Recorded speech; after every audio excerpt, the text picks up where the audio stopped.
Good afternoon, Dr. Gary here on the road. We sell dental practices nationwide. Today's topic is what happens when the seller of a dental office absolutely refuses to believe in the valuation of their office.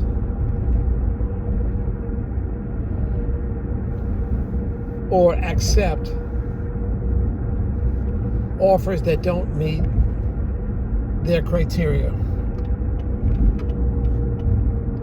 and value. So we'll talk about that. Anyway, we're in 28 states. We have 10 employees, and including 2 CPA accountants.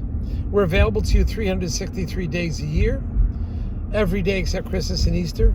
And you can reach us from 8 a.m. to 9 p.m. every day. Our phone number is 201-663-0935. Our website is dentalpracticeguide.com or nationwidedentalpracticebrokers.com. So give us a call, even if you just want to chat. We'll be happy and get some free advice. Happy to talk to you. And also, we'll help you appraise your practice if you need. We can assist you there. All the information you're about to hear is for entertainment purposes only. Now, I have been a dentist for 25 years and doing the dental practice brokerage for 13 years. So we've gained a little bit of knowledge and be happy to share it with you. Now, if you are thinking about selling to a DSO, please give us a call, because often they will pay our commission, so there's no commission to the buyer. And at the same time, if you work with us based on certain criteria, we can get legal fees reimbursed upon successful closing. So give us a ring and we'll help you out. Now, what do you do in this circumstance?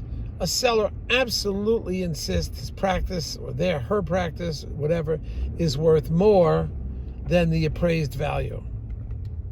More than the average buyer is willing to pay. And they base it on the future, the potential, which has some relevance, of course, because people are still building practices from scratch. So if you build a practice from scratch, it's 100% potential.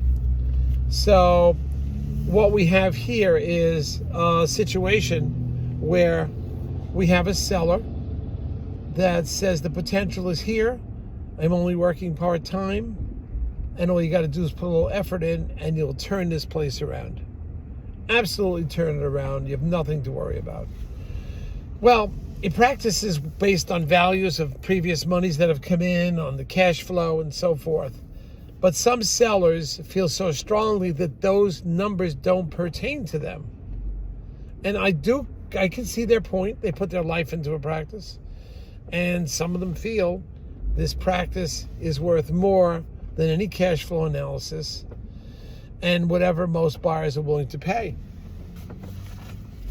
So in situations like this, I have to say that yes, you can overpay for a practice to some extent, but you're going to make that money back. So, you're going to make it back because of business.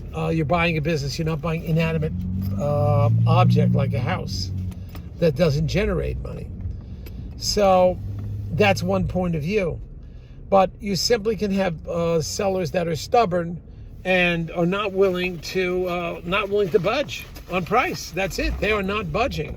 And then where are you? What do you do in those circumstances? And we have a situation like that now. Like, who's right? I mean, who's really right in this situation? And I would say that, in a sense, the seller's right. And in a sense, the buyer's right. Both people are right. But you've got to put a deal together, right? You've got to get the deal together. And if somebody has to budge, the buyer is either always going to pay more than the appraised value, or the seller is going to have to negotiate and say, that's it. I'll come down in price. I've often said that a practice is only worth what the buyer is willing to pay, the bank is willing to finance and the seller will let it go for. If the seller's stubborn and insists his practice is worth more, well, all we could do is find a buyer that is going to think above and beyond an average appraised value. So certain practices may warrant that, but you have to understand the feelings of a seller and the feelings of a buyer. And it is hard because up in, I believe, Canada, they're getting 100 to 125% of the gross. California could be 85% and higher. Fairfax, Virginia County, they're getting 85% or higher. So it is a regional type thing, but where this practice is located, those are the numbers. Maybe it's a 65 to 84% range. Different in every area, but you've got to deal with the emotions. So you as a seller, if we can't find a buyer that's willing to pay, then I guess you just keep the practice. But then why are you selling it in the first place? If we can't find a buyer that wants to pay for your potential and a bank that's willing to finance it, you're going to have to keep the practice. So a decision has to be made. How long do you want to hold on to the practice? How's your health? If your health goes bad, the value of the practice plummets significantly.